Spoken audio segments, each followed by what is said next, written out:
Welcome to the Uplevel Dairy Podcast. This is the podcast for dairy owners, managers, and their trusted advisors who are looking to take themselves and their businesses to their next level of performance, resilience, and success in the dairy farming business. I'm your host, Peggy, and it's my mission to bring you the stories and thought leaders to help take you to your next up level.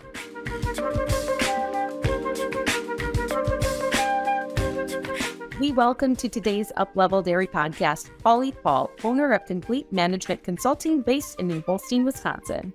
Pauly and his team are famous for getting in the trenches and being boots on the ground to help dairies that are struggling to cash flow, at their wits' end with labor, even on the brink of bankruptcy, to be able to increase their profits, reduce their expenses, get more milk per cow, and turn into profitable and sustainable dairy farming businesses. So in this episode, you are going to hear his story of walking into a dairy in a crisis situation and how in a year's time he was able to turn that into a turnkey, saleable dairy farming business. And you will walk away with 3 action items for how to be a profitable dairy in 2023.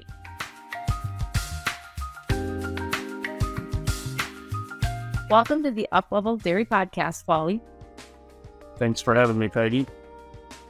Now, Pauly, there are not a lot of people that do what you do. This boots-on-the-ground approach to helping dairies to become more profitable by getting in the trenches, shoulder to shoulder, and really looking for the opportunities to maximize efficiencies and profitability. How did you get into this business? So I grew up in the dairy industry. Worked for an AI company for many years, and then at that point, I decided I wanted to do something a little different. I liked working with cattle, liked working with employees, so I decided to start managing dairies. I did some management stuff, and then while doing that, I was asked to do some crisis management, and I got into the crisis management right from that point on, and then that turned into some receiverships and some pretty bad situations. But in the end, I loved doing it because I was able to go in and turn things around and see the areas that we could make improvements and actually make the dairy viable again.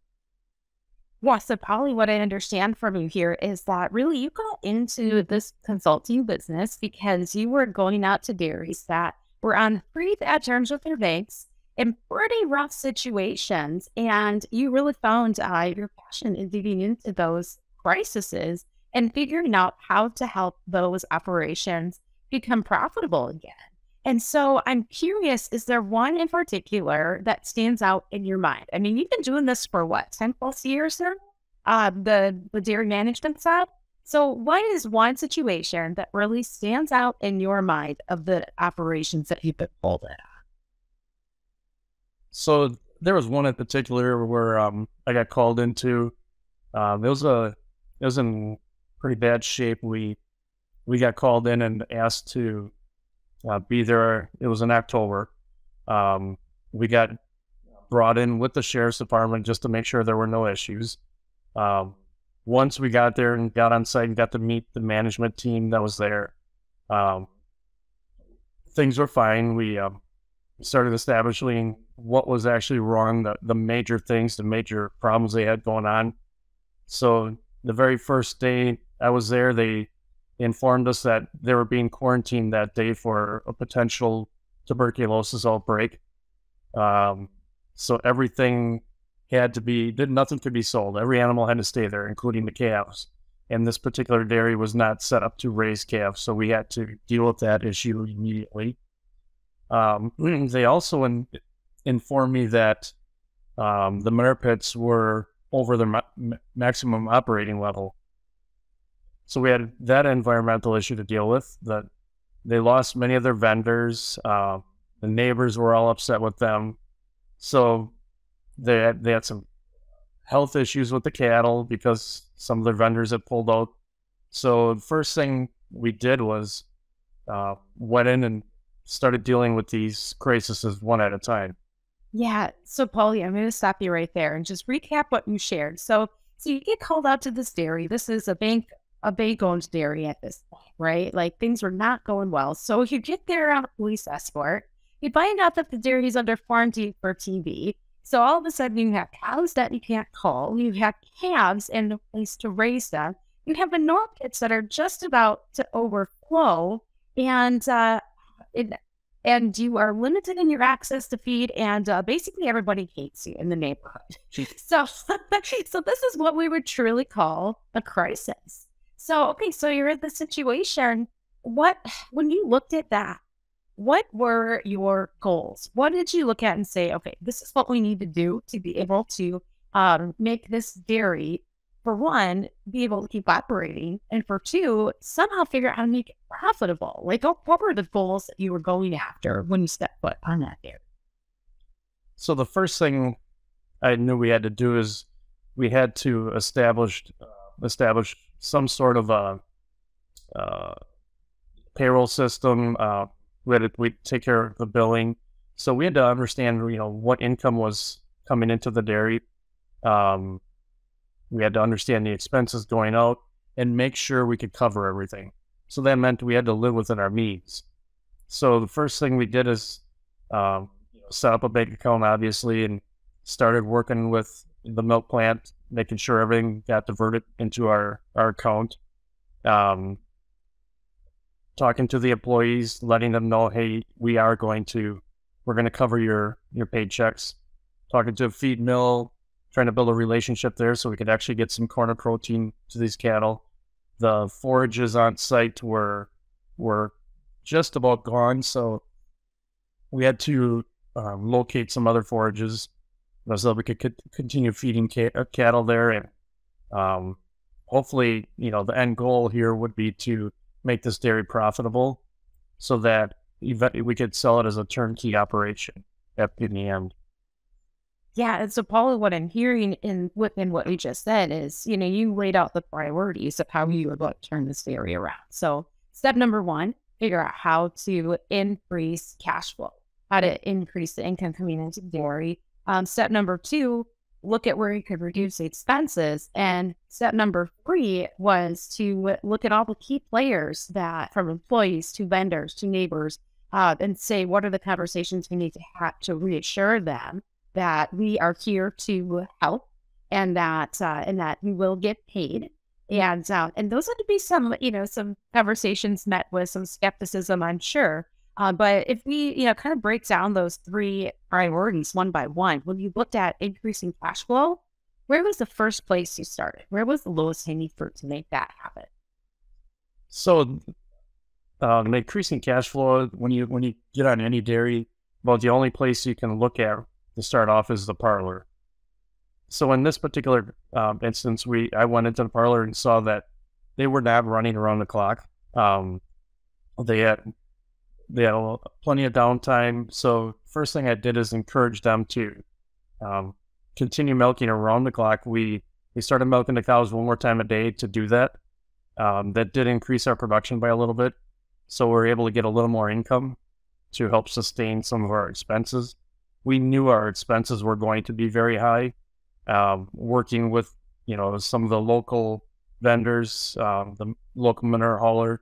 When we did that, we were able to establish a payment plan with them so that we could get the pits drawn down to a safe level, and then as we did that, get feed in, work with the state on trying to get the TB quarantine taken care of and those sorts of things. But yeah, in the end, I think you're mainly looking at the parlor, trying to find ways to increase your income there.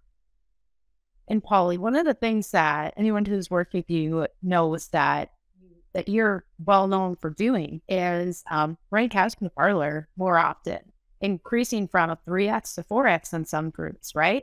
So tell us how that plays out in this particular situation, and how it's kind of a piece of your overall management strategy for increasing cash flow through milk production. So again, it's one of the ways, it's one of the tools in the toolbox, I guess, we can look at and say, making that parlor work for you. And many times, yes, it's getting the cows through one more time. Maybe it's not the entire herd. Maybe it's one or two pens, or a third or half the herd. But just maximizing that parlor, that's the main way anybody can create more income out of dairy. Yeah. And so, do you go into a little bit more detail of what the changes in the milking routine look like? So what we do is we streamline, you know, the routine that the employees are doing. We try to we maximize that so that they can turn more cows per hour, making, their life as easy as possible. So they can get the cows in and out of there as quick as possible. Looking at timings, obviously, just the prep routine, those sort of things. And then, out in the barns, working with the cow pushers on how to handle the cows, how to get them to and from. In the end, the cows do really well when you do work with, what's going on in the parlor and what's going on out in the barns. Yeah, and Pauly, so we've talked about where you first, looked at increasing cash flow and milk production. And, going back to this dairy and a major crisis situation that comes to your mind so clearly, where were some of the places that you looked to reduce expenses right away? Because, you're in a situation where you couldn't ask the bank for more money, right? And you wanted to really make do with what you had. Yeah, so in that particular instance, that dairy, so there are a couple things they had going for them. They did have a stand separation lane, and they were not using that. So we got that functional again, so we did not have to purchase any additional bedding. Just trying to make the cows feel more comfortable, try to get more production out of them. And that was one way to do that. The feed side of things, that's always number one on everybody's list. So I tried to tackle that, make sure that the guy that was feeding the cows in that particular situation, he was not doing a very good job. He wasn't following the recipes. So we had to make a change there, get somebody in there that did follow the procedures, follow the protocols. And then in doing that, we got much healthier cattle. Cows started milking more. We looked at labor, trying to organize things. We weren't able to cut a whole lot of labor on that particular dairy, but just their processes of what they were all doing, overall, we tightened things up, and then they were able to do more, actually milking the cows more without adding any labor. Yeah, so it really this bigger picture of finding ways to get more milk going, more milk flowing, increase cash flow that way, reduce expenses, like you said, looking at feed, that major expense first. And then the other part we talked about was having those critical conversations to make sure that everyone was reassured that, even though it was a pretty sticky situation, that everything was going to be okay. How did you have those conversations with employees so that they wanted to keep showing up and coming to work? So I guess what we did with those employees, I think one thing that helps a lot is actually getting in the trenches with them, showing them that, yes, you can go out and treat animals, or you can go out and push cows, or whatever that might be, cleaning alleys, cleaning beds, showing them how to get the milking procedure done right, and then reassuring them, that they are going to get paid. Once they see somebody else's name signed to a check and they actually get to cash that check, I think they gain a little more respect for you after that. But yeah, I spent a lot of time, in the trenches with them, showing them, different ways to do things, how to, like I said, how to treat cattle certain ways so, they can see potentially a better result, and then taking care of some of the day-to-day issues that they had. And every time they came to me with a laundry list of problems, I tried to find at least one of them I could solve for them right away. I think that helps them gain a little trust. Yeah, so you were tasked in the scenario of, really ultimately trying to make this dairy profitable and saleable for the bank, right?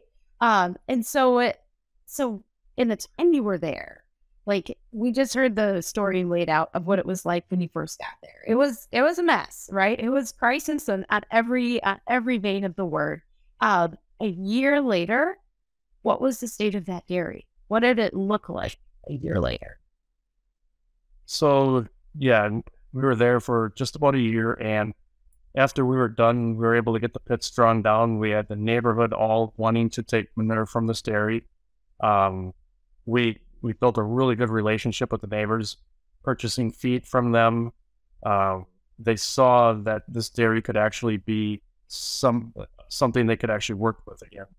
Um, they had been burnt, from the previous ownership, so that it was tough for them to understand that yes, it can be something that another business that they can work with again, and it's going to be beneficial for both sides. And so, from what I understand, the end result of your year of basically flipping this dairy from a foreclosure situation to a profitable business meant that you took this simple black eye, dairy operation and looked it into a turnkey saleable business, and somebody got the deal of the day on it, right? Because it was making money and in tip-top shape by the time you left. And I think that's the key. I think the key is to make sure, if you can keep it a turnkey operation, it's a little bit more appealing for everybody when they're looking for a dairy to purchase. You have instant income, and I think that's what we were able to do in this situation. And I think we've been in many of these situations, and that's how we try to handle every single one of them. So, Pauly, you just don't back away from a crisis.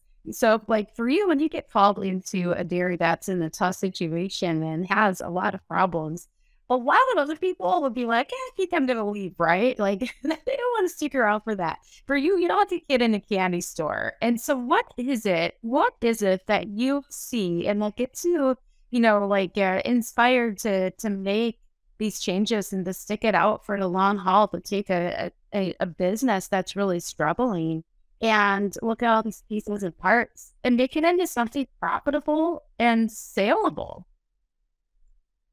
Yeah, so I really enjoy going into any situation, where there's a major challenge like this one, and being able to turn things around and just show people that, yes, it can be done.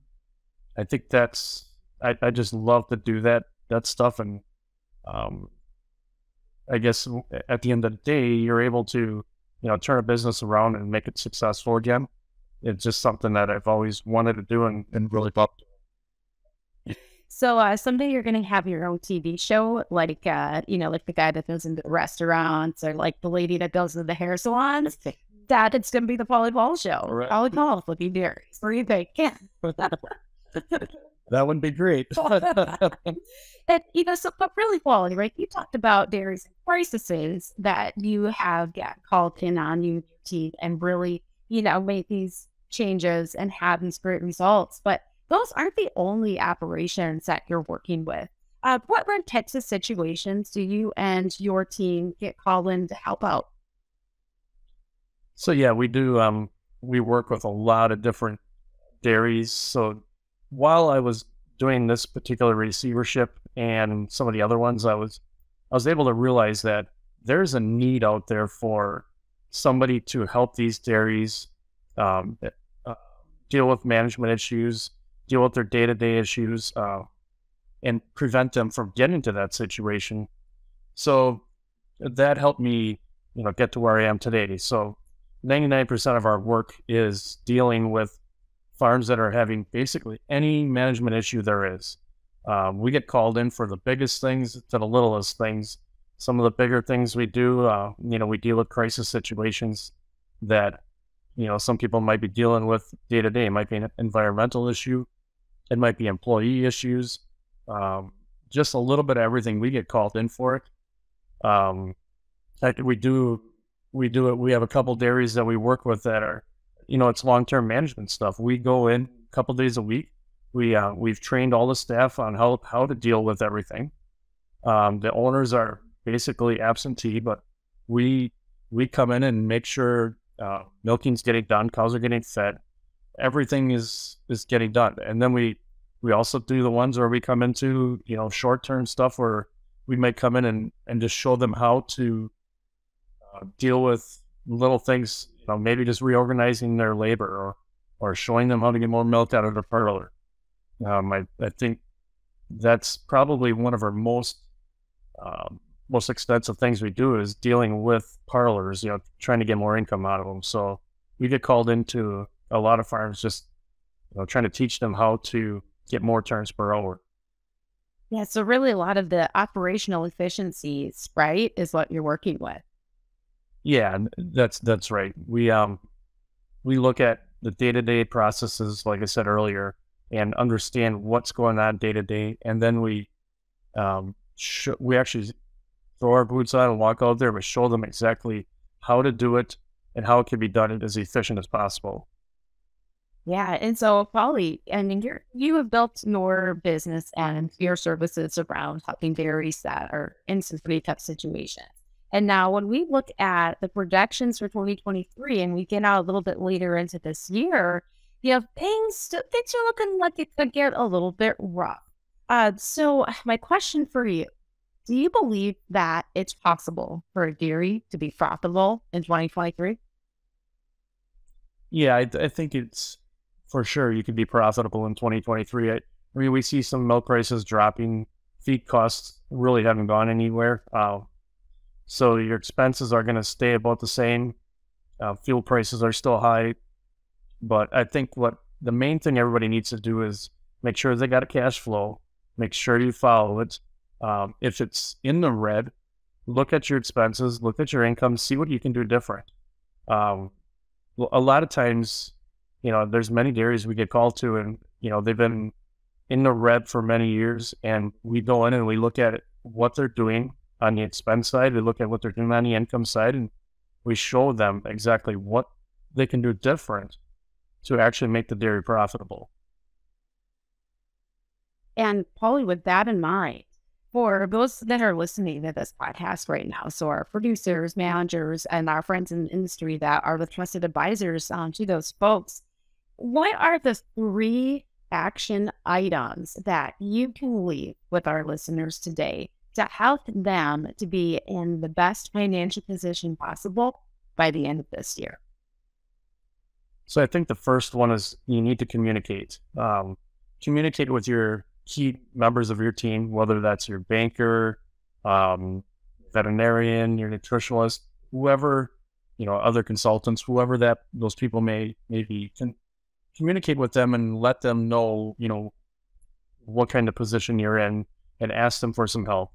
The second thing is develop a cash flow, understand that cash flow, and make sure the numbers are black. If they're red, you need to ask for help. The third thing, you have to be able to make change, and change is always hard for everybody, and that's something we deal with all the time. It's one of the toughest things for people to do. We'll see a cash flow that's red, and we'll tell them to make a change in certain areas, and they keep telling us we can't do it because it doesn't work on our dairy. Well, I'm telling you, if you're not going to make the change, yes, it's not going to work. Sooner or later, you need to just do it. So those are the 3 key things I think you need to do. And so when you talk about making changes, can you give an example of one change or one type of change that you've seen made on multiple dairies you work with? Maybe it's one of those changes where it's that, oh, you can't do it that way. But once that change was brought into practice, it was a game changer. So I think one of the big areas that we struggle with a lot is when we do go into the parlor, we tell them that, we can get more cows per hour through this parlor, or we can milk another pen 4 times a day, or whatever that might be. So we get a lot of pushback on that. But once we implement it, we change the routine that's going on in the parlor, we end up seeing really good results with that.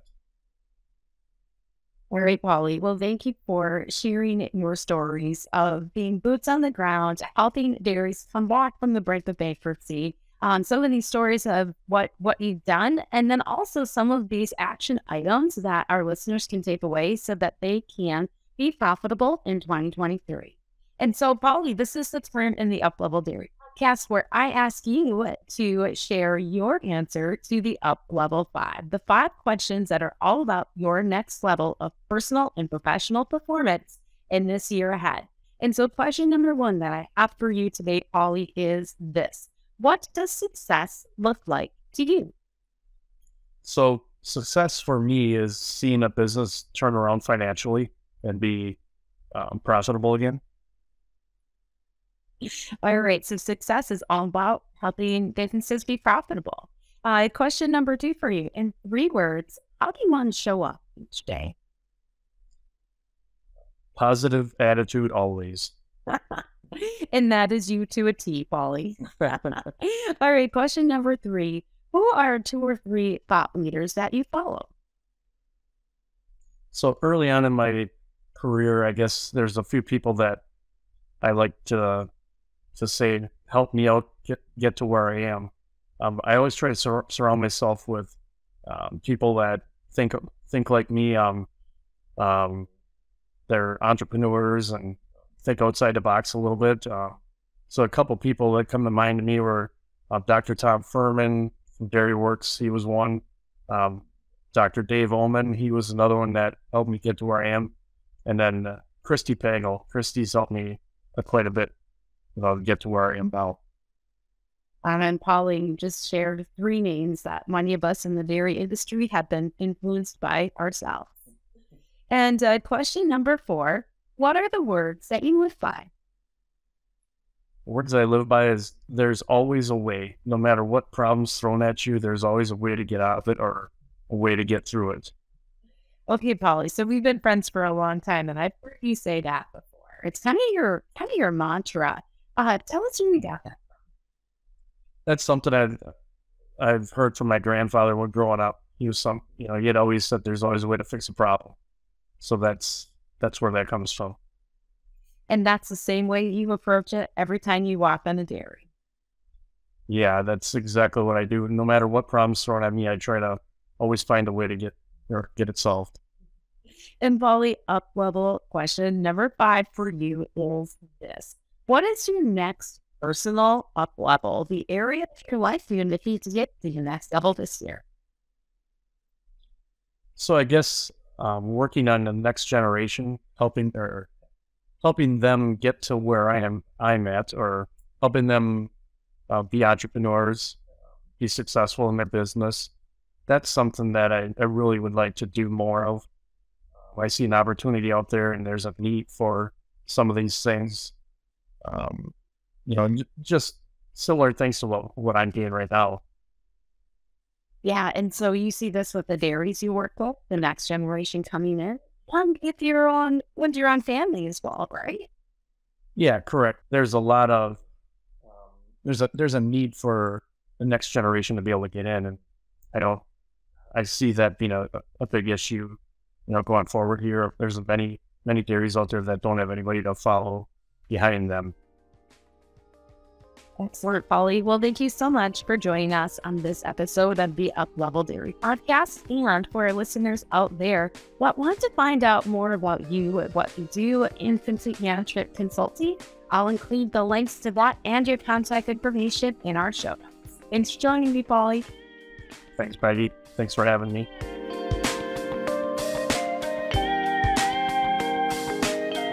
Thank you for listening to the Uplevel Dairy Podcast. I'm your host, Peggy Coffeen, and if you like what you heard today, go ahead and head on over to upleveldairy.com to read the blog and join the Uplevel Dairy email list so you can receive new podcasts, blogs, and special offers coming soon from Uplevel Dairy straight in your inbox. To listen to more episodes, head over to Apple Podcasts, Spotify, or YouTube, and don't forget to rate and review. Connect with me, Peggy, at peggy@upleveldairy.com, and follow Uplevel Dairy on Facebook, Instagram, and LinkedIn.